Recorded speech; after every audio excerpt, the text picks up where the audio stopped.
Okay, what we're going to get into next now is not notes, really. It's an activity that you're going to be doing over with the political parties. What you're going to be doing, it's a budget activity dealing with ideology about your viewpoints on dealing with the political parties in the budget. So what you're going to do is you need to get out your budget activity sheet there that you have in your worksheet folder. And then what you're going to do is go to this website. So let me open it up. And when you get to this website, what you're going to end up doing is you'll see it says what is the budget or what is the deficit, and excuse me, and then what you'll do is you'll click on deficit here, or I'm sorry, spending, and you'll go down to spending details. There we go, and then everything else is already kind of set up for you. So what you'll do is you get down here and you go to all these numbers here. Okay, this is the spending that's going on right now, 2016, for the federal government. Depending upon if it's 2016, 2017, the most current year, it will show up. So this is spending for the current year that's going on with our federal government. Right now, it's spending a little over $1 trillion on pensions, which if you click on the plus here, it will drill down into what exactly it means by pension, which that is dealing with basically Social Security. So for the sickness and disabled, that would be for those people who can no longer work but maybe are not at Social Security age yet. Those that are disabled, that's $158 billion. The rest of it, as you can see, $853 billion. That is to those that are of Social Security age. So what your job then is if you decide that you're going to want to cut this level of spending, you're going to be taking on some political pain points, because the people who basically vote in this country, and a lot of them are elderly, they get Social Security. So your job is to go through each one of these spending limits here, as you can see them, and you're going to have to go through and figure out what to cut.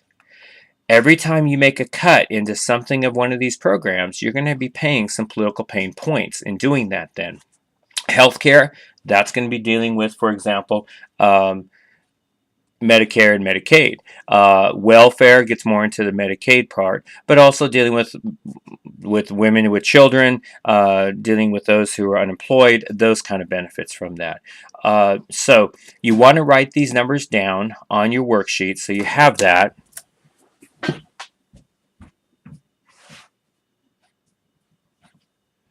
And then what you want to do is you're going to decide how much you're wanting to cut. Now, one of the rules is that you cannot cut over half of what the budget is. So, for example, 37.9, okay, that's how much money goes into protection for dealing with our system of government on payment for the prison system. You can't cut all $37 billion. You can't cut over half of that. So you would have to be less than 18 or 19 billion. So you have to be careful on some rules on this game on how you do that. Here's how much total that you have to cut in order to be able to balance the budget then. $474 billion currently. Now, this does change every year, so whatever this federal deficit number is, that's what your goal is to cut and to eliminate, depending upon how much spending is being done and where that money is going there.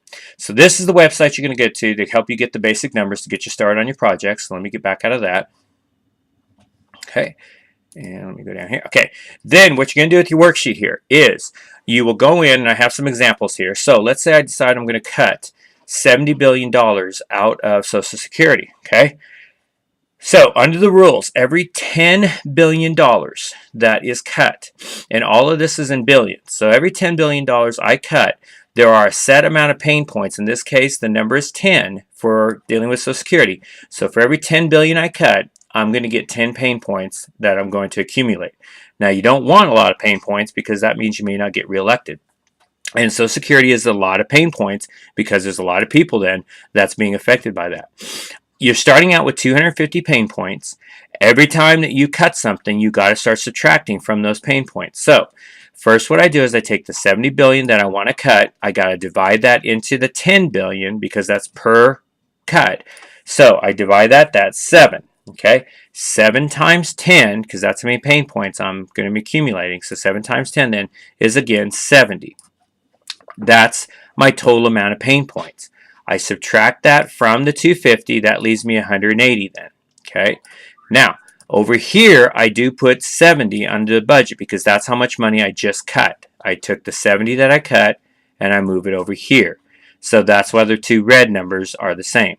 Okay, now I do that for healthcare. I'm going to cut 40 billion out of healthcare.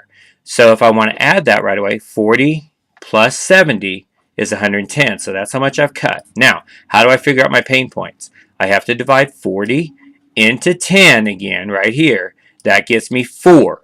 4 times 7 is 28. There I put my pain points. Now I subtract 28 from 180. Now I'm down to 152 pain points. I keep doing that. Now, you don't have to cut everything. You could skip a cut if you want to. That's up to you. Notice the pain points do decrease because now there's less pain for some of the cuts that you're going to make because the people who are affected by these cuts are less likely to vote sometimes, or their vote is not as powerful as others. So therefore, for example, on welfare, not a lot of pain points because people who are poor are not traditionally those that go vote. So therefore, you're not going to be affected as much. So that's why politicians are more willing to go cut here than they are up at Social Security or at Medicare. The other thing you can do is you can tax. Income tax, a lot of pain points. Okay? Social Security tax, still pretty high pain points. Excise tax, that's tax on gas, liquor, alcohol, those kinds of things. And then finally, corporate tax. Exact same scenario. I take whatever amount that I'm going to raise by tax, I take that divided by 10 is going to be 3. Then 3 times 8 is 24.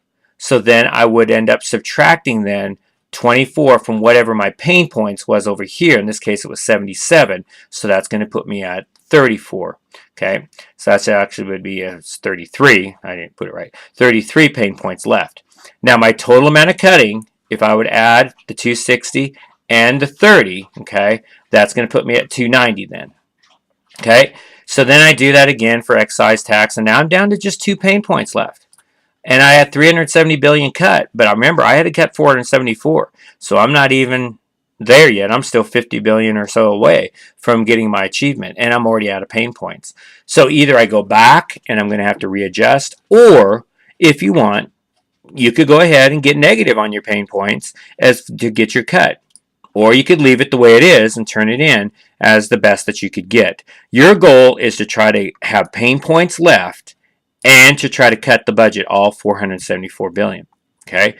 You're subtracting your pain points, so every time I cut, I got to divide it by 10 to figure out how many pain points. Then I take that times the number of pain points it's worth. That's how I got these numbers here. How I get the other numbers in red then is by taking the amount that I'm cutting and adding it into the budget that I'm going to end up trying to get 474 billion with. Now, you're going to notice this does take some time. It takes some work to try to get it both balanced out, because the goal of a politician is to try to get the budget balanced, but it's also to stay reelected, and that's their bigger goal, unfortunately, is to stay reelected. So they don't want those pain points. So try to do as best you can on this activity. If you have any questions, let me know, and I'll try to come in and help you with it. But basically, it's not too difficult to do, and once you get the gist of it, you want to go to this website to help you get the idea of it, and then you want to start working on it, okay? And then turn that in when you're completed and when you think you have your best scenario of your pain points versus how much you've cut then. All right, so that's what you're going to get into doing, and we'll see how well you do.